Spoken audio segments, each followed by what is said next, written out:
اللهم صل على سيدنا محمد. السلام علیکم ورحمۃ اللہ وبرکاتہ. ناظرین، استقبال ہے رحمت عالم صلی اللہ علیہ وسلم کی 12ویں قسط میں. اس سے پہلے والی قسط میں آپ نے جانا کہ رحمت عالم صلی اللہ علیہ وسلم کے والدہ کی وفات کیسے ہوئی اور اس کے بعد آپ صلی اللہ علیہ وسلم کی ذمہ داری کس نے لی. پھر آپ نے جانا کہ آپ صلی اللہ علیہ وسلم کا دادا کا انتقال کیسے ہوا اور دادا کے انتقال کے بعد آپ صلی اللہ علیہ وسلم کس کی ذمہ داری میں رہے. اس کی لنک، وہ ویڈیو اگر آپ دیکھنا چاہتے ہیں تو اس کی لنک آپ کو نیچے ڈسکرپشن میں ملے گی، آپ وہاں جا کر دیکھ سکتے ہیں. ناظرین، دادا کے وفات کے بعد آپ صلی اللہ علیہ وسلم اپنے چچا ابو طالب کے ساتھ رہنے لگے، جو آپ صلی اللہ علیہ وسلم کے والد کے حقیقی بھائی تھے.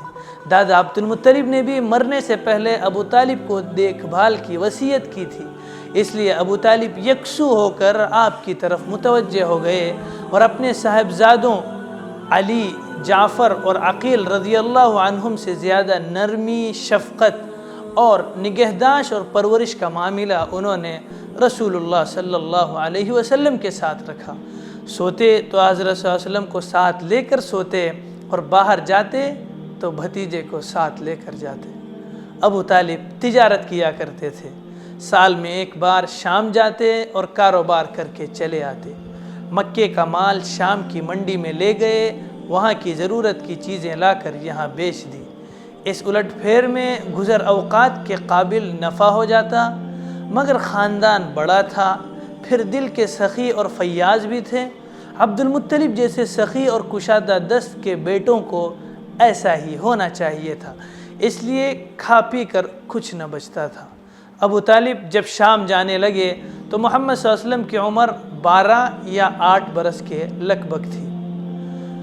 ابو طالب یتیم بھتیجے کو بہت عزیز رکھتے تھے، مگر اس سفر میں ساتھ لے جانا مناسب نہ سمجھا.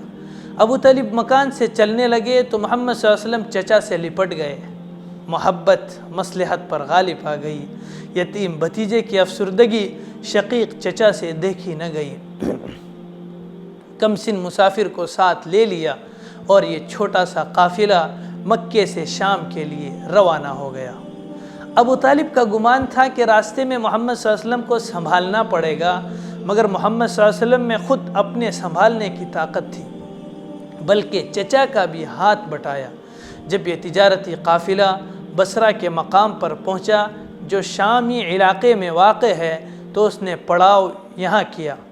ان کی ملاقات بحیرہ راہب سے ہوئی جو اپنے معبد یا خانقاہ میں رہتے تھے.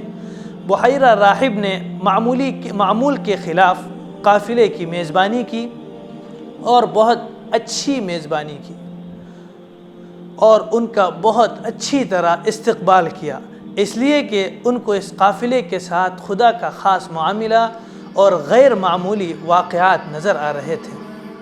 جب انہوں نے رسول اللہ صلی اللہ علیہ وسلم کو دیکھا تو آپ کی اور زیادہ پذیرائی کی اور اس کا اطمینان کیا کہ نبوت کی نشانیاں آپ صلی اللہ علیہ وسلم کے اندر موجود ہیں.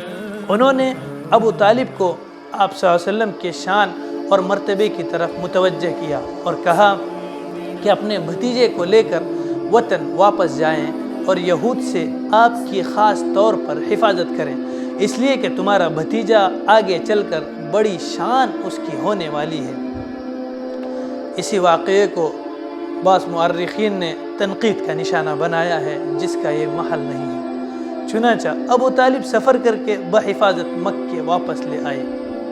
آپ صلی اللہ علیہ وسلم کی عمر 14-15 سال کی تھی کہ قریش اور قبیلہ قیس کے درمیان حرب الفجار شروع ہو گئی اور آپ نے اس کو قریب سے دیکھا، بلکہ آپ صلی اللہ علیہ وسلم دشمن کے استعمال کیے ہوئے تیروں کو قریش تک پہنچاتے تھے، جو جنگ کا خاص طریقہ ہے.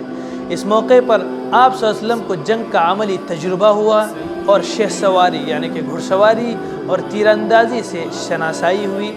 جب عمر مبارک کو کچھ اور زیادہ ہوئی تو آپ صلی اللہ علیہ وسلم نے ذریعہ معاش کی طرف توجہ کرنا ضروری سمجھا اور بکریاں چرانے کا پیشہ اختیار کیا، جو اس زمانے میں شریفانہ ذریعہ معاش ہونے کے علاوہ نفسیاتی تربیت اور کمزوروں و محتاجوں پر شفقت و محبت کے جذبات پیدا کرنے، نیز صاف و تازہ ہوا کا لطف لینے اور جسم کی تقویت وہ ورزش کا سامان بھی اپنے اندر رکھتا تھا۔ اس سے بڑھ کر یہ کہ وہ انبیاء کی سنت ہے۔ چنانچہ نبوت کے بعد آپ صلی اللہ علیہ وسلم نے ارشاد فرمایا، کوئی ایسا نہیں گزرا، کوئی نبی ایسا نہیں گزرا جس نے بکریاں نہ چرائی ہوں۔ پوچھا گیا، آپ نے بھی اللہ کے رسول؟ فرمایا، ہاں میں نے بھی۔ آپ صلی اللہ علیہ وسلم نے پہلے بھی بنو سعد میں اپنے رضاعی بھائیوں کے ساتھ بکریاں چرائی تھی، اس لیے آپ اس کام سے کچھ نہ کچھ واقف و باخبر تھے۔ صحیح سے ثابت ہے کہ آپ صلی اللہ علیہ وسلم مکے میں چند قیراط کے عوض جو آپ بکریوں کے مالکوں سے لیتے تھے اس پر بکریاں چرایا کرتے تھے۔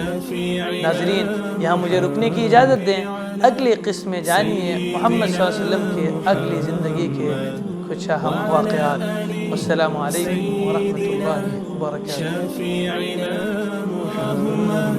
صل على سيدنا محمد وعلى آل سيدنا شفيعنا محمد